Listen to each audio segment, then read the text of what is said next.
Hello and welcome to this episode of Geography Girl, and today I'm going to be telling the story of a very public murder of a Georgian mistress which shook Georgian London. On the evening of the 7th of April 1779, a single gunshot echoed through the entrance of the Covent Garden Theatre. The victim, Martha Ray, collapsed almost immediately. She was 36 years old. Her killer, Reverend James Hackman, did not flee. After shooting Ray, he attempted to shoot him with a second pistol.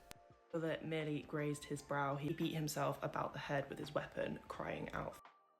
An eyewitness working on a fruit stall in Covent Garden recorded the scene with grim precision. He came around behind her, he pulled her by the gown, and on turning around, clapped the pistol to her forehead and shot her through the head. With another pistol, he attempted to shoot himself, beating himself around the head, crying, "Oh, kill me, for God's sake, kill me." This was no back alley killing. It occurred in one of London's most fashionable venues, in a space that was deliberately designed for public display. In Georgian London, where something happened shaped how it was judged. Martha Ray's murder was a scandal not just because of violence, but because it forced the city to confront an uncomfortable question. What happened when a woman lived too visibly in a public space without the protection of marriage? And who would be blamed for such a tragic event? Who was Martha Ray?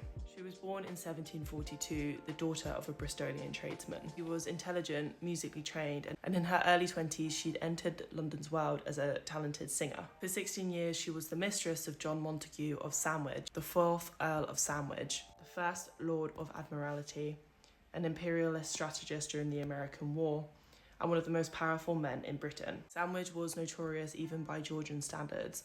He was a libertine, a gambler, a cricket fanatic, and a passionate patron of music. This is also the man that the namesake sandwich is named after putting some salted beef between two pieces of bread. He lived openly with Ray whilst his wife suffered mental illness, and Ray bore him 9 children, 5 of whom survived infancy. Mistresses were not unusual in Georgian society. What made Martha Ray dangerous was how openly she lived. She did not retreat into a discreet townhouse or into countryside seclusion. She attended concerts, appeared in public in confidence, and was known by name in fashionable circles. Despite living as man and wife with Sandwich, Ray, of course, was never fully accepted. Visiting her country seat in Hitchingbrook, she was shunned by other powerful women. As a contemporary put it, she remained as demi-mondaine, visible, tolerable, but never legitimate. One admirer, Richard Cumberland, described her extravagantly as a second Cleopatra, a woman of thousands, capable of producing effects on the heart which poets talked of so much. But these compliments reveal the danger. Ray was not perceived as merely attractive, but as powerful, socially, emotionally, and visibly. Usually, Sandwich made no legal or financial settlement for Ray, so her nor her children were secure. Should he die, she faced precarity. Talented enough to support herself through singing, Ray appears to have sought either security or respectability. I explain why she may have entertained, however cautiously, the affections of a younger man at Hitchingbrook, James Hackman, her eventual murderer. The location of Ray's murder shapes its meaning. Covent Garden was one of London's most morally ambiguous districts. By day, it functioned as a market and a cultural centre.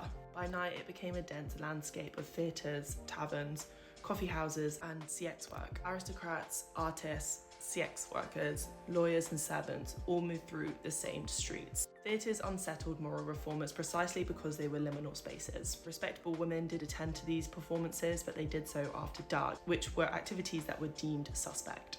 At night, while Sandwich laboured in Whitehall over naval budgets and the failing American War, Ray attended a performance of Love in the Village with the Italian singer Caterina Gailey. They sat close to the royal box, enjoying not only an excellent view of the stage, but maximum visibility by the audience. Men visited their box. Conversation and flirtation took place openly during the performance, and from the pit, a young, tall man dressed entirely in black watched on. James Hackman and the culture of male obsession. James Hackman was an Anglican clergyman from a respectable family. He had pursued Ray for 2 years, repeatedly offering marriage. She refused. Surviving accounts say that she was polite but firm. Hackman framed his rejection as an annihilation. In a letter written that even to his brother-in-law, he claimed despair, saying, "My having some means or other lost her affections has driven me to madness. May heaven protect my beloved woman." and forgive this act which alone could relieve me from a world of misery. Armed with 2 pistols and both a self-deletion note and a rejected marriage proposal in his pockets, Hackman returned repeatedly to the theatre and retreated to Bedford Coffee House to steady himself with brandy and water. After 11 p.m, Ray and Galley exited the crowded portico. An Irish attorney, John McNamara, offered his arm to help them reach into their carriage. As Ray placed her foot on the step, Hackman rushed forward, seized her sleeve and fired. Trial, execution and moral inversion. Ray was carried to the nearby Shakespeare Tavern, where a surgeon pronounced her dead. Hackman was arrested and questioned by Sir John Fielding and was committed to Newgate. At his Old Bailey trial, Hackman pleaded temporary insanity, claiming momentary frenzy. The jury was unconvinced, likely swayed by the second pistol, and he was executed at Tyburn days later. Yet public attention did not settle his guilt.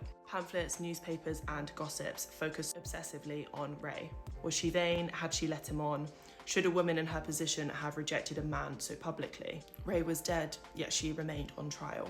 The inversion was typical. Georgian scandal culture treated women as moral surfaces onto which broader anxieties were projected. Hackman's violence was contextualised whilst Ray's behaviour was scrutinised. Gendered space and unequal protection. Elite men's sexual excesses were protected by private interiors, clubs, country houses, discreet lodgings. Women who remained in those spaces were shielded. But Ray did not remain hidden. She moved through public cultural space and she was seen. In Georgian London, public visibility stripped women of protection. Once a woman crossed from private discrepancy into a public presence, violence against her could be rationalised. Death could be interpreted as a warning to all other mistresses. And that's it for today's episode. I really hope you enjoyed this story.